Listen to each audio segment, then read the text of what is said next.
तर गेल्या 75 वर्षामध्ये केंद्र आणि राज्य सरकारची शेतीविषयक जी धोरणं राहिली त्या धोरणाचा परिणाम म्हणजे शेती व्यवसायावर अवलंबून असणाऱ्या शेतकऱ्यांची अवस्था अत्यंत बिकट झालेली आहे।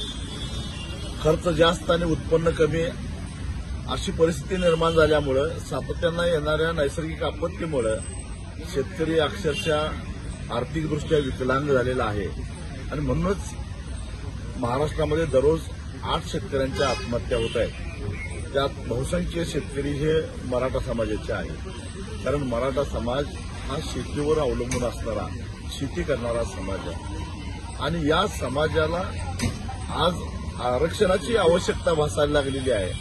त्याचं एकमेव कारण म्हणजे हा समाज शेतीवर अवलंबून आहे आणि शेती सातत्यानं तोट्याची राहिलेली आहे। त्याला गेल्या 75 वर्षामध्ये केंद्रात आणि राज्यात आलेली वेगवेगळी सरकारं आणि त्यांची धोरणं जबाबदार आहेत आणि त्यामुळं तर सरकारच्या धोरणामुळेच एखादा समाज आर्थिक विपन्नावस्थेत असेल, आर्थिक दारिद्र्यात सापडला असेल तर त्या समाजाच्या मध्ये त्यांच्या तरुण पोरांना शिक्षण मिळावं, त्यांना नोकऱ्या मिळाव्यात म्हणून त्यांनी जर का राखीव जागांची मागणी केली, आरक्षणाची मागणी केली तर ते काय गैर नाहीये। हे आहे गोकुळचं श्रीखंड, अगदी जिभेवर रेंगाळणारं, जिभेवरच नाही तर मनावरही रेंगाळणारं। गोकुळ श्रीखंड, मनावर रेंगाळणारं।